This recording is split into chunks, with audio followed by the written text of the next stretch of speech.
As an HR professional, you know all too well the feeling of burning the candle at both ends. But hear me out. You're not burnt out because you're bad at your job. You're burnt out because you've been too good for too long without visibility, strategy, or support. You've probably been praised for being reliable and helpful and the go to person for everything. But behind that praise is a constant drain. You're exhausted. And it's not just from the tasks, it's from carrying things that no one else sees. This video isn't just about self care or saying no more often. I'm exposing the deeper reasons behind the way you feel, even when you love the job that you're doing. Stick around. This might be one of the most honest HR conversations you've heard in a while. If you are new here and you've not subscribed just yet, I invite you to hit the subscribe button, turn on notifications to be notified every time I drop a new video about ways to take your career to the very next level.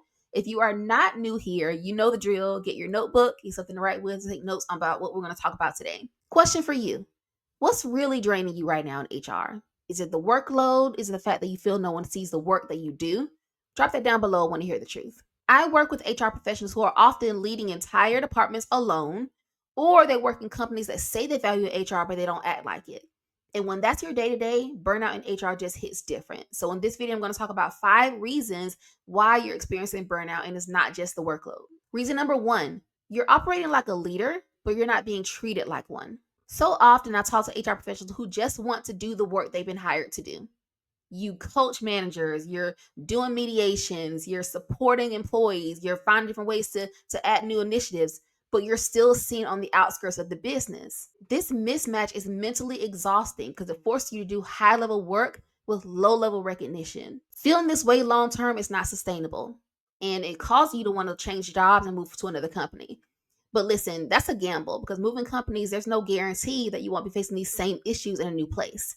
So without finding ways to overcome these current challenges, you're set up to repeat these patterns in a new place. Second reason you're burnt out. You're doing invisible work that no one is tracking and no one is measuring.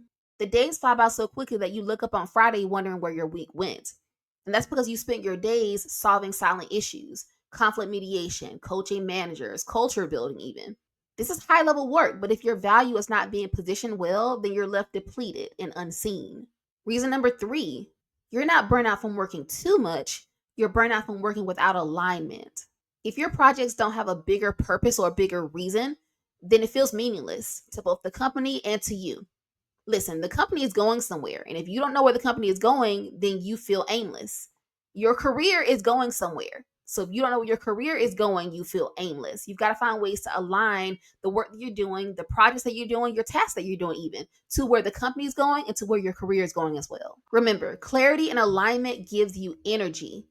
Chaos and disconnection drains that energy. If this is resonating with you, hit that like button and let me know. And I got a question for you. Have you ever considered that burnout is not a failure, but it's a signal? What do you think that burnout is trying to tell you right now? Drop that down in the comments below. Someone else might need to hear that too. Reason number 4, you've been the fixer, but not the visionary. Fixing things keeps you busy. And we talked about this before. You know this. There's no shortage of problems to solve.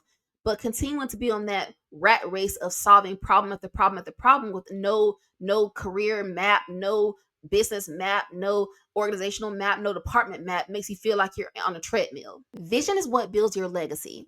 Those ideas you can bring forward to solve those repetitive problems and eliminate the need for those issues over and over again, that's where the magic happens. Your track record of success should not just be your to-do list. It should be a proven list of your projects and your impact over time, significant impact over time. If you're always in cleanup mode, you never get a chance to move forward. At best, you'll move side to side, but that's not what we want. Progress is always the goal. Reason number 5, burnout grows in isolation. I'm guilty of this myself. It's easy to keep your head down and just wait for the busy season to end.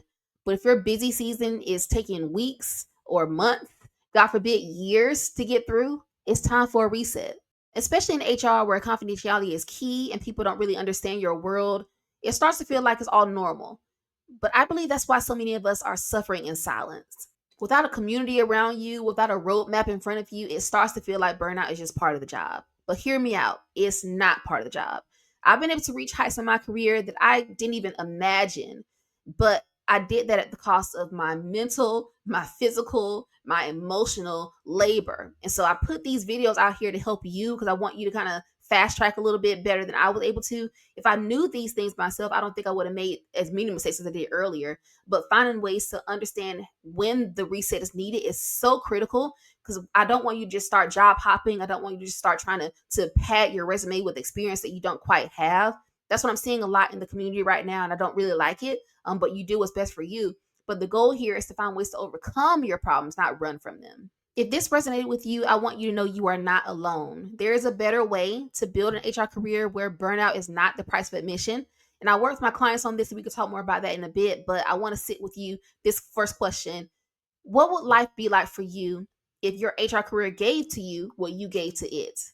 Think about that question. And when you're ready to build that kind of career, I'm here for it. Comment down below the words HR career success, and we can book some time for you to apply to talk to me one on one, talk about your goals, talk about your challenges, and we can discuss whether working together is right for you.